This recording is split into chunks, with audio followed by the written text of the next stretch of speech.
వాళ్ళమ్మని కొట్టే కూడా కలవగలు కొట్టాడు. సార్ ఇస్తారు, కలెక్టర్ గారు కూడా ఇస్తారు. సార్ టీచర్ గారు మా సార్ కూడా ఇస్తారు.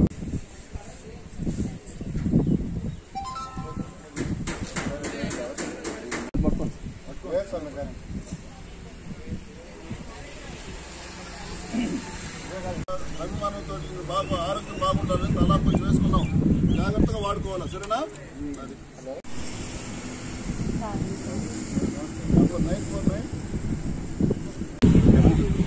నా పేరు పులి చెంచయ్య. నెల్లూరు జిల్లా ఎస్సీ ఎస్టీ గెజిటెడ్ అధికారుల సంఘం జిల్లా అధ్యక్షుడిగా పనిచేస్తున్నాను. ఏదైతే ఈరోజు ముచ్చిరెడ్డిపాలెంలో నిరుపేద కుటుంబానికి చెందినటువంటి గిరిజన ఒక యానాది బిడ్డ బాలింత ఐదవ డెలివరీ సందర్భంగా అనారోగ్యం పాలయ్యి లోకల్ గా ప్రాథమిక వైద్యశాలలో అలాగే రూయా హాస్పిటల్లో అనేక ఆరోగ్య సమస్యలు ఎదుర్కొంటుందని చెప్పిన విషయం గౌరవశ్రీ మన ఎంఆర్ఓ గారి ద్వారా తెలుసుకున్న వెంటనే ఆ విషయాన్ని మా గెజిటెడ్ అధికారుల సంఘం గ్రూప్ లో ఈ జరిగినటువంటి ఈ అనారోగ్యం సంబంధించినటువంటి విషయాన్ని పోస్ట్ చేశాం. మా సభ్యులు అలాగే నా మిత్రులు గెజిటెడ్ అధికారుల సంఘం సభ్యులు అందరూ కూడా స్పందించి, ముఖ్యంగా నా మిత్రుడు పోచారెడ్డి సురేష్ గారు సింగపూర్ నుంచి ప్రత్యేకంగా ఆయన ఒక్కడే 10,000 రూపాయలు ఈ అమ్మాయికి ఇవ్వడం జరిగింది.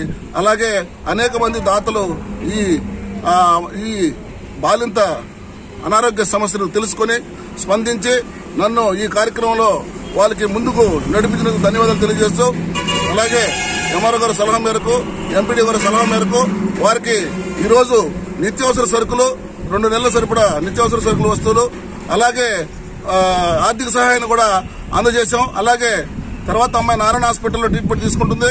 ఆ ట్రీట్మెంట్ కి సంబంధించి కూడా వైద్య ఖర్చులకు మా గెజిటెడ్ అధికార సంఘమే దాన్ని భరించి ఆ అమ్మాయి పూర్తిగా ఆరోగ్యంగా కోలుకునేదాకా ఈ బాలింత తల్లిని కాపాడుకుంటామని చెప్పని, ఆమె పూర్తి ఆరోగ్యంతో కోలుకోవాలని చెప్పని భగవంతుని ప్రార్థిస్తూ నాకు చక్కటి విషయాన్ని తెలియజేసి ఈ కార్యక్రమాలకి ముఖ్యులైనటువంటి గౌరవ ఎంఆర్ఓ గారికి ఎంపీడీఓ గారికి అలాగే దగ్గరుండి వాళ్ళని హాస్పిటల్కి తీసుకువెళ్లి 108లో వెళ్లకుండా కూడా బలవంతం చేశారు. ఎస్ఐ గారి సహకారంతో వాళ్ళని హాస్పిటల్ తరలించారని చెప్పిన సార్ కూడా చెప్పారు. సార్ కూడా ధన్యవాదాలు తెలియజేస్తూ ఈ కార్యక్రమంలో పాల్గొన్నందుకు గౌరవ ఎస్ఐ గారికి కూడా ధన్యవాదాలు తెలియజేస్తున్నాను.